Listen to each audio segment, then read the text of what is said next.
Yo guys, what is up? Welcome back to some more Zero Hour. Welcome back to another Pro 1v1 match. Today's a pretty exciting one because it's a map we don't really ever see. I think I've probably played it a few times on streams and stuff. I don't know if we've ever really seen it on tournaments. I certainly don't know if I've casted a replay on this, maybe like once or twice before at the very most. But it's called Highway 99. We've got none other than Fargo against Marakar. Over on the left side, we have Fargo with the blue GLA Vanilla. All the way down the bottom right, we have Marakar with the red, and I actually don't know what he is. We're going to figure that out in just a second. Could be China Vanilla. The way he's going for a barracks first, that could be China Vanilla, but yeah, definitely not Nuke. He's not got the extra bits there on the side, but he is looking like China Vanilla. He's actually gone for the veterancy there on the red guard, and he's actually going to send them forward. Looking for workers to stop building those tunnels. See, I think Fargo's got an army advantage here. Yeah, I'm pretty sure he's China Vanilla here. Fargo's sending... Yeah, well, let's introduce the map, because even me, I don't really know this map very well either. Bit unique, because you've got these oils in the corners here. Both players have got two supplies. You've got that one and that one. That's your main two supplies. But then you've got all these crates here. But it's quite wide open, even though there's buildings and stuff here. One flamer down there. If you build a supply in a tunnel, one flamer there can just like cause all kinds of problems there. So yeah, these supplies are a little bit open.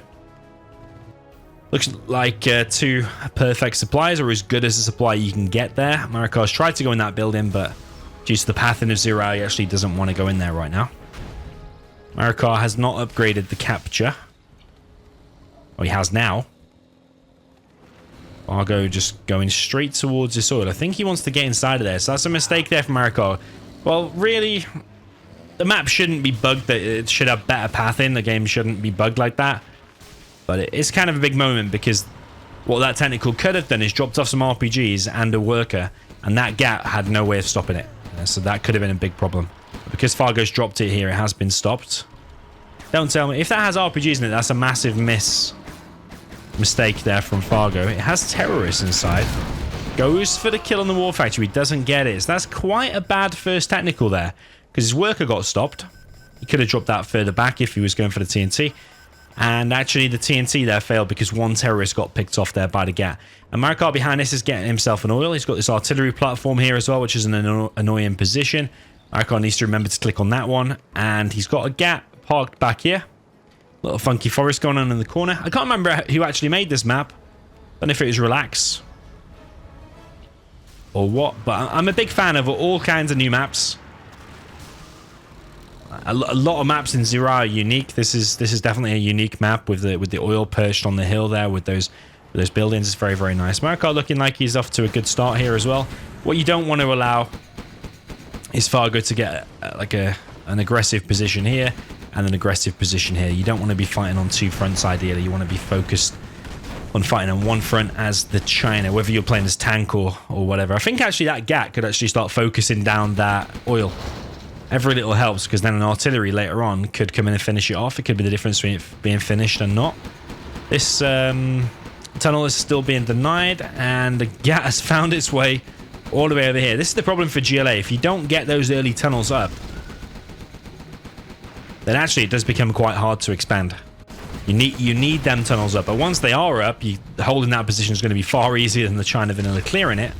But so far, Marakar's off to a really good start. He's getting himself a Helix as well. Can hear this artillery platform being captured as well. And Marakar's going to get inside of this. The artillery platform is going to help against that tunnel. But Marakar should evac. Nah, he's not paying attention, is he? Or is that just empty? I think that's empty. I think he's garrisoned some of these buildings here instead. Oh, actually, did one die? There's a tank hunter. We just saw the red end. Fargo has failed to expand due to that GAT harassment there. And Marakar is gathering up the Helixes now. So Fargo is going to be maybe not in recovery mode, but he's going to be certainly in, like, let's kind of stabilize mode. Because when you got these Helixes flying around, you're always kind of on edge. You pop your army down here and the Helixes fly in somewhere else and wipe out your base. So yeah, you got to be careful. These funky reinforcement pads, 4 in total on a map. Actually, I don't think I ever even realized them before. Don't play this map all too often, I have to say. And that's I literally called it Fargo pops here. Marakar moves in on this position. And now that oil is going to go down. Oil's going to go down anyway. It doesn't matter if that gat did damage or not before. I mean, whenever I have played this map before, I've played China Vanilla often against the GLA here and just actually absolutely got wiped out. I'm actually surprised how well Marakar is doing here. He is doing very well. One dozer there gets picked off. This one for now, it's just kind of chilling, but it's heading into the danger zone. That's exactly where you don't want to be. Wow, he really is living on the edge. I don't know why that dozer came out of its hole. I really don't know why it came out of its hole. Mistake there from Marakar, but lucky to get away with it. That dozer, where the hell has it gone? Couldn't have much less HP, could it? It's got about 2 HP, something like that. Yes, the map's kind of divided now. Fargo has all to the left side. Marakar got a good spread going on the right side. Looking like he will get these reinforcement pads. Although that flamer goes down because there's a few quads here and they're just going to continue the push. But the problem is for Fargo, he's got nowhere to retreat to, so he's committed to this fight. So if these gats just chip away at the HP here, weaken them enough, the Helixes can come in and finish that off. And with a bit of correct micro here, Marakar probably shouldn't lose anything really.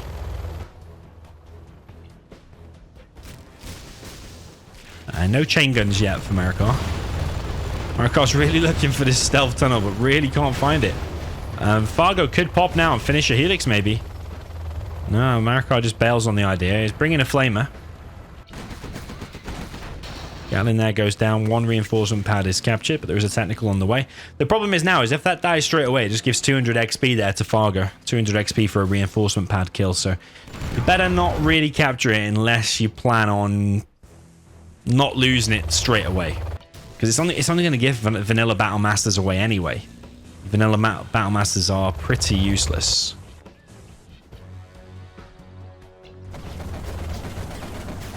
I see a lot of people in the comments always say if the enemy's making loads of quads, why doesn't the China make vanilla battle masters? But actually, they're really useless. Even against quads, when you've got quads in numbers, you'd probably rather have the quads. Of course, when they get some veterancy, like for tank, the double veterancy, they're super strong. But when they have no veterancy, they are actually pretty weak. Because the quads are faster, they can get a better concave usually. Even if there's like a few quads and one RPG, the battle masters are going to have a really hard time. A lot of scrap left there. The Helix is still flying around trying to make something happen. Should Marakar here just be committing to more Helixes?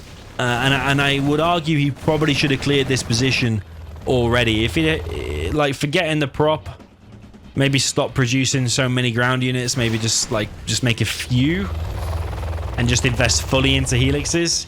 I think there's a case for this area over here should have been already cleared. Like when them 3 quads were there pretty much by themselves, probably should have had the numbers to go in and clear that now, because he's got a bit of a thorn in his side, let's say. Even though Marakar's collecting from here, Fargo's got a really safe supply here, and he could actually effectively, or really, be collecting from there soon as well, Fargo, because he's got this position nice and secure. I would probably prefer it there, because this place here is susceptible to a flamer down the side.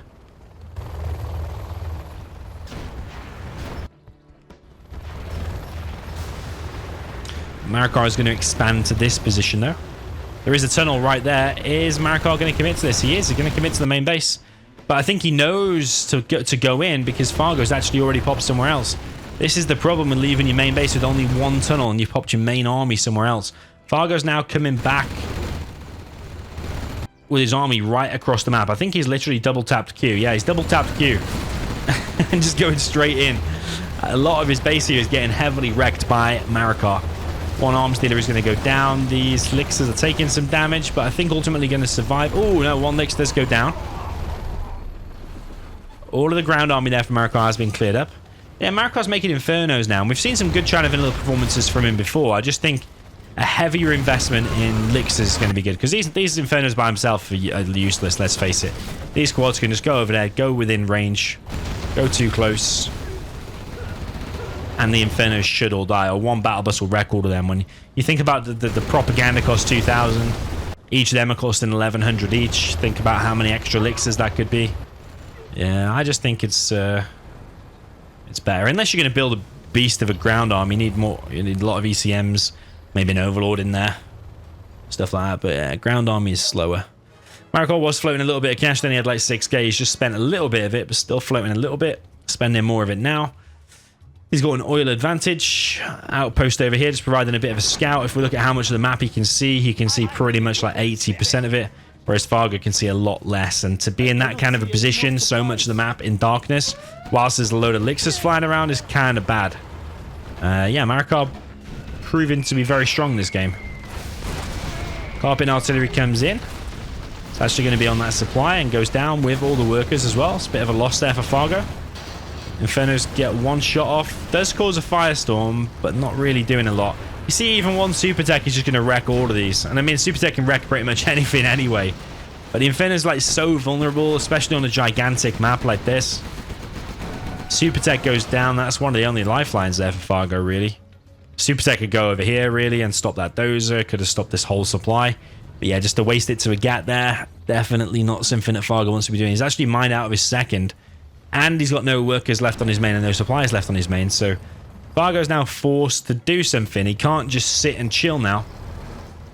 Probably would be thinking about selling buildings. Try to get this now.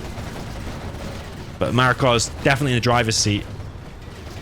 Where's those Helixes? Because I think those Helixes can just come in now and kill this army. I think he just wins. But he is moving over here instead. Fargo is rebuilding that supply. Fargo pops the Scorpion to fight against the Helixes, of course. And Fargo's been defeated. As I say that. That was a nice performance there from Marakar. Bit confused. Yeah, I suppose I'm not confused as to why that happened. I suppose Fargo's initial attack, that first technical, and I've heard XCal mention this before as well, that first technical for him did not do enough damage, and what XCal likes to say is actually the expert level players and everybody else, there's a big gap in the difference about what that first technical actually achieves. And I think in that game, even though we know Fargo's an expert level player, is really, really good, in that game we saw the first technical didn't achieve anything at all. Did it even kill one gat or anything? I don't think it did. The worker he dropped off really close to a gat and it just got stopped really easy.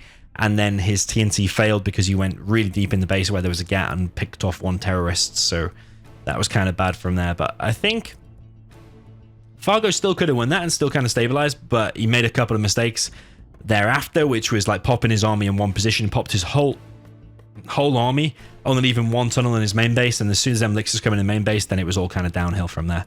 But yeah, I think the Infernos didn't really do anything at all, so I think that's a mistake from Marakar. I think his win could have been more convincing if it had invested more heavily in Helixes, like Rage did back in the day, like a few years ago. You would see Rage with like 56 Helixes flying around. And it would literally just be an army of Helixes. And yeah, maybe you just do a few flamers, like just try and sneak around the sides and stuff like that, trying to get the most impacts with just a very few units, which is like a flamer. But other than that, Rage used to make like 56 Helixes just flying around, wrecking everything. Anyway, let me know what you thought. GG, well played, and see you in the next one.